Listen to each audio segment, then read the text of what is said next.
छात्रों, आज हम अगला पाठ सीखने वाले हैं। हमारे पाठ का नाम है संघर्ष के कारण मैं तनुग मिजाज हो गया धनराज। यह पाठ साक्षात्कार के रूप में हमारे सामने प्रस्तुत किया है विनीता पांडे जी ने। तो चलो बच्चों, हम पाठ को शुरुआत करते हैं। हॉकी के सुप्रसिद्ध खिलाड़ी धनराज पिल्ले जब 35 वर्ष के हो गए, उनका एक साक्षात्कार विनीता पांडेय ने लिया था।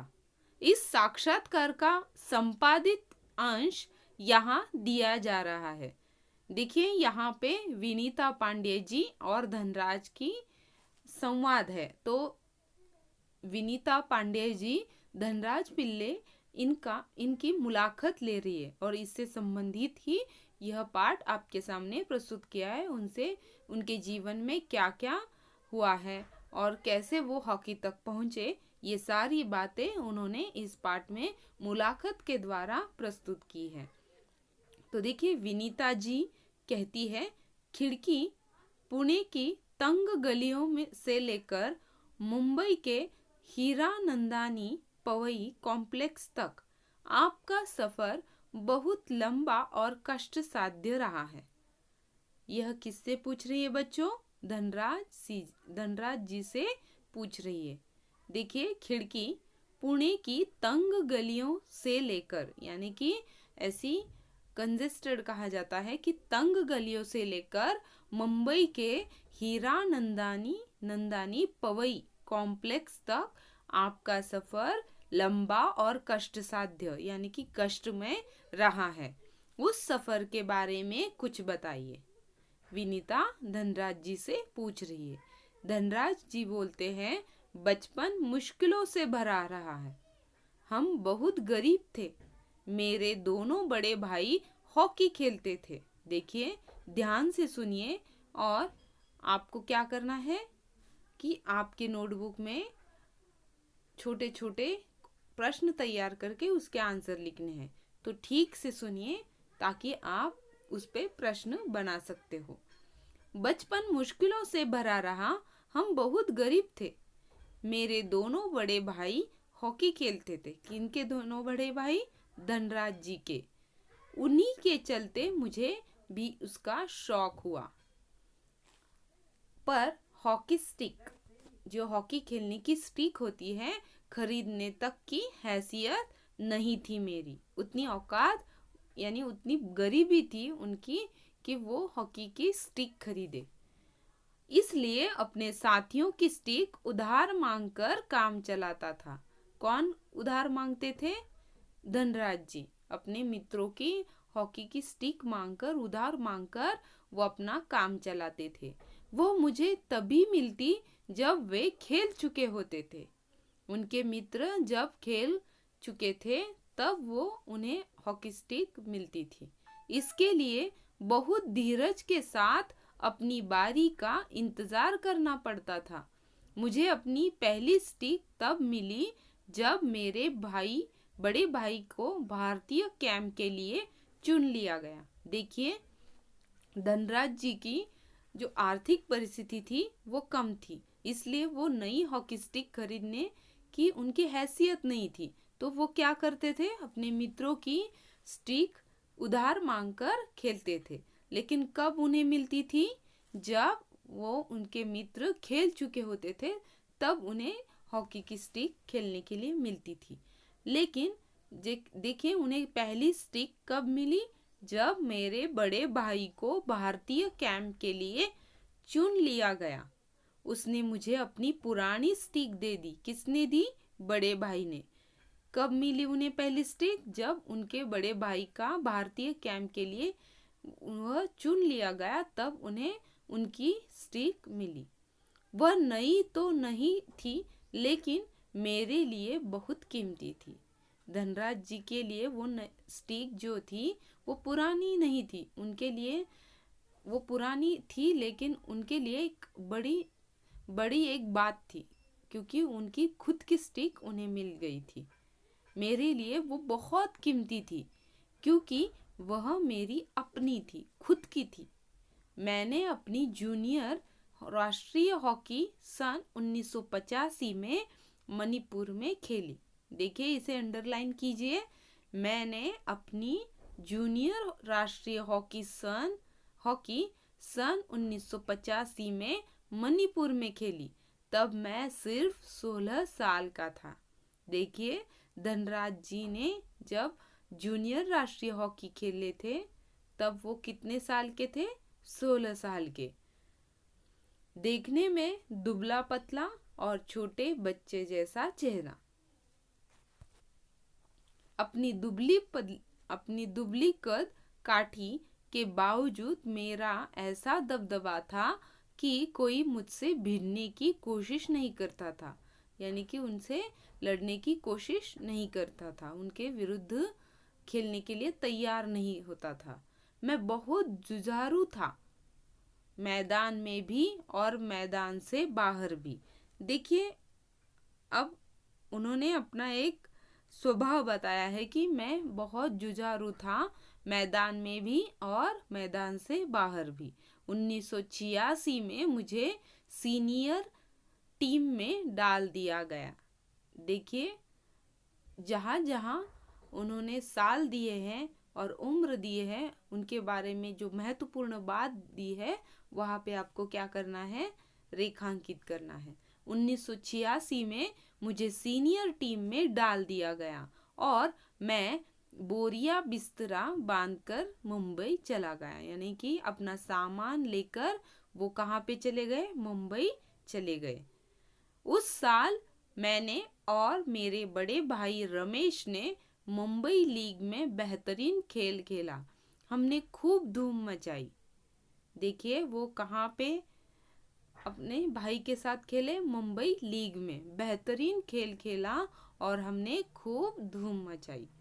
इसी के चलते मेरे अंदर एक उम्मीद जागी कि मुझे ओलंपिक 1988 के लिए नेशनल कैंप से बुलावा जरूर आएगा, पर नहीं आया। मेरा नाम 57 खिलाड़ियों की लिस्ट में नहीं था।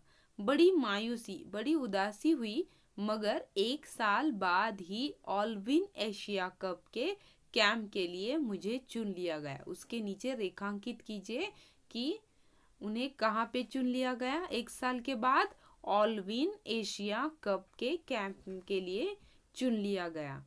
तब से लेकर आज तक मैंने पीछे मुड़कर नहीं देखा।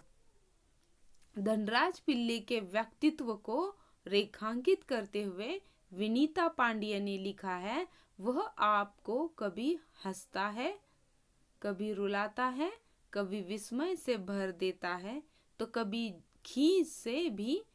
उसके व्यक्तित्व में कई रंग हैं और कई भाव। देखिए, धनराज पिल्ले के व्यक्तित्व को रेखांकित करते हुए विनीता पांडे जी ने क्या लिखा है? वह आपको कभी हंसाता है, कभी रुलाता है, कभी विस्मय से भर देता है, तो कभी खींच से भी। उसके व्यक्तित्व में कई रंग है और कई भाव। उसने ठेठ जमीन से उठकर आसमान का सितारा बनने की यात्रा तय की है, पूरी की है। विनीता जी क्या कहती है? आपका विद्यार्थी जीवन कैसा रहा? देखिए, उन्होंने दूसरा प्रश्न पूछा है कि आपका विद्यार्थी जीवन कैसा रहा? अपने स्कूल के दिनों से आपकी किस प्रकार की यादें जुड़ी हैं? धनराज जी कहते हैं, मैं पढ़ने में एकदम फिसड़ी था। देखिए, फिसड़ी यानी कि नालायक, यानी कि पिछड़ा हुआ। मैं पढ़ाई में अच्छा नहीं था। किसी तरह 10वीं तक पहुंचा, मगर उसके आगे तो मामला बहुत कठिन था। एक बात कहूं, अगर मैं हॉकी खिलाड़ी न होता तो शायद एक चपरासी। देखिए, वो क्या कह रहे हैं कि मैं हॉकी खिलाड़ी नहीं बनता तो एक चपरासी की नौकरी भी मुझे न मिलती। आज मैं बैचलर ऑफ साइंस या आर्ट्स भले ही न हूँ, पर गर्व से कह सकता हूँ कि मैं बैचलर ऑफ हॉकी हूँ। देखिए, इसके नीचे अंडरलाइन कीजिए कि मैं शायद आर्ट्स और साइंस, बैचलर ऑफ आर्ट्स और साइंस भले न हूँ, लेकिन अब मैं कौन हूँ? मैं बैचलर ऑफ हॉकी हूँ। हंसते हुए, और मेरी शादी के लिए आप मुझे मास्टर ऑफ हॉकी कह सकते हैं। जूझना पड़ा जिससे मैं चिड़चिड़ा हो गया। साथ ही साथ मैं बहुत भावुक इंसान भी हूँ, किसी को तकलीफ में नहीं देख सकता। मैं अपने दोस्तों और अपने परिवार की बहुत कद्र करता हूँ, सम्मान करता हूँ। मुझे अपनी गलतियों के लिए माफ़ी मांगने में कोई शर्म महसूस नहीं होती। देखिए, धनराज जी कहते हैं कि जब भी मुझसे गलती होती है तब मैं कभी झिझक नहीं मानता, मैं झट से माफ़ी भी मांगता हूँ, शर्म महसूस नहीं करता। विनीता जी कहते हैं, आपके परिवार की आपके लिए क्या अहमियत है? अहमियत यानी कि कीमत, क्या मायने रखती है? आपके परिवार की आपके लिए क्या अहमियत है? तो धनराज जी कहते हैं, सबसे अधिक प्रेरणा मुझे अपनी माँ से मिली। उन्होंने हम सब भाई बहनों में अच्छे संस्कार डालने की कोशिश की। मैं उनके सबसे नज़दीक हूँ। मैं चाहे भारत में रहूं या विदेश में, रोज रात में सोने से पहले माँ से ज़रूर बात करता हूँ। मेरी माँ ने मुझे अपनी प्रसिद्धि को विनम्रता के साथ संभालने की सीख दी। मेरी सबसे बड़ी भाभी कविता भी मेरे लिए माँ की तरह है और वह भी मेरे लिए प्रेरणा स्रोत रही है। विनीता जी कहती है, आपने सबसे पहले कृत्रिम घास पर हॉकी कप खेली, एस्ट्रोटर्फ पर हॉकी कप खेली। धनराज जी कहते हैं, मैंने सबसे पहले कृत्रिम घास तब देखी जब राष्ट्रीय खेलों यानी कि नेशनल्स में भाग लेने 1988 में नई दिल्ली आया। उसके नीचे रेखांकित करो कि जब वो नेशनल्स में भाग लेने में जब 1988 में दिल्ली आए, मुझे याद है कि किस तरह सौम्या और कार्वलो मुझे एक कोने में ले जाकर कृत्रिम घास पर खेलने के गुर बता रहे थे। देखिए, गुर यानी कि तरीके, गुर यानी कि तरीके, वो तरीके बता रहे थे कैसे कृत्रिम घास पर खेला जाता है। और जब वे बताने में लगे हुए थे, मैं झुक झुक कर उस मैदान को छू रहा था, उसे छूकर देख रहे थे। मुझे विश्वास ही नहीं हो रहा था कि विज्ञान इस कदर तरक्की कर सकता है जिससे कृत्रिम घास तक उगाई जा सके। विनीता कह रही थी कि हर युवक का यह सपना होता है कि उसके पास एक कार हो। आपके पास अपनी पहली कार कब आई? देखिए, विनीता जी ने एक अलग सा सवाल पूछा कि हर युवक को क्या सपना होता है कि उसके पास अपनी खुद की एक कार हो। आपकी पहली कार कब आई?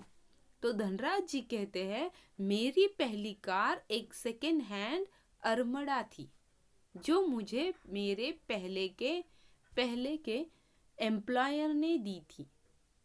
तब तक मैं काफी नामी खिलाड़ी बन चुका था, मगर यह कोई जरूरी नहीं कि शोहरत पैसा साथ लेकर आए। मैं तब भी मुंबई की लोकल ट्रेनों और बसों में सफर करता था, क्योंकि टैक्सी में चढ़ने की हैसियत मुझ में नहीं थी। मुझे याद है, एक बार किसी फोटोग्राफर ने एक भीड़ से भरे रेलवे स्टेशन पर मेरी तस्वीर खींचकर अगली सुबह अखबार में यह खबर छाप दी कि हॉकी का सितारा पिल्ले अभी भी मुंबई की लोकल ट्रेनों में सफ़र करता है। उस दिन मैंने महसूस किया कि मैं एक मशहूर चेहरा बन चुका हूँ और मुझे लोकल ट्रेनों में सफ़र करने से बचना चाहिए। लेकिन मैं एक कर ही क्या सकता था। मैं जो भी थोड़ा बहुत कमाता उससे अपना परिवार चलाना पड़ता था। धीरे धीरे पैसे जमा करके बहन की शादी की और अपनी माँ के लिए हर महीने पुणे पैसा भेजना शुरू किया। आज मेरे पास एक फोर्ड आइकॉन है जिसे मैंने सन 2000 में खरीदा था। मगर वह किसी कारपोरेट हाउस का दिया हुआ तोहफा नहीं, बल्कि मेरी मेहनत की गाढ़ी कमाई से खरीदी हुई कार है। विनीता जी कहती है, सफलता का आपके लिए क्या महत्व है? हॉकी को आपने इतना कुछ दिया, इसके बदले आपको क्या मिला? धनराज जी कहते हैं, कुछ रुपए ईमान में मिले थे, मगर आज खिलाड़ियों को जितना मिलता है उसके मुकाबले मैं पहले मुझे कुछ मिलता नहीं था। मेरी पहली जिम्मेदारी थी परिवार में आर्थिक तंगी को दूर करना। पहले उनकी जिम्मेदारी क्या थी कि उनके परिवार में जो आर्थिक तंगी थी उसे दूर करना और उन सबको एक बेहतर जिंदगी देना। विदेश में जाकर खेलने से जो कमाई हुई उससे मैंने 1964 में पुणे के बाहू पाटिल रोड पर 2 बेडरूम का एक छोटा सा फ्लैट खरीदा। देखिए, उसे रेखांकित कीजिए कि विदेश में जाकर खेलने से जो कमाई हुई थी धनराज पिल्ले जी की, उससे उन्होंने क्या किया, 1964 में पुणे के भाऊ पाटिल रोड पर 2 बेडरूम का छोटा फ्लैट खरीदा। घर छोटा जरूर है, पर हम सबके लिए काफी है। 1999 में महाराष्ट्र सरकार ने मुझे पवई में एक फ्लैट दिया। वह ऐसा घर है कि जिसे खरीदने की मेरी खुद की हैसियत कभी नहीं हो पाती। विनीता जी कहती है, सेलिब्रिटीज के साथ एक ही मंच पर बैठना कैसा लगता है? तो धनराज जी कहते हैं, बहुत अच्छा। जब हम राष्ट्रपति से मिले तब यह महसूस हुआ कि हम कितने खास हैं। हॉकी ही है जिसके चलते हर जगह प्रतिष्ठा मिली। तो यहाँ तक हमारा पाठ समाप्त होता है। तो यहाँ इसमें दिया गया है कि धनराज जी पिल्ले जी का जीवन कैसे बीता, उन्होंने कैसे अपने जीवन में कष्ट उठाया और हॉकी तक पहुँचे, और उनके लिए हॉकी क्या है, उनके लिए परिवार कैसे अहमियत, उनके जीवन में परिवार को कितनी अहमियत है, ये सारी बातें इस पाठ में बताने की कोशिश विनीता पांडे जी ने की है।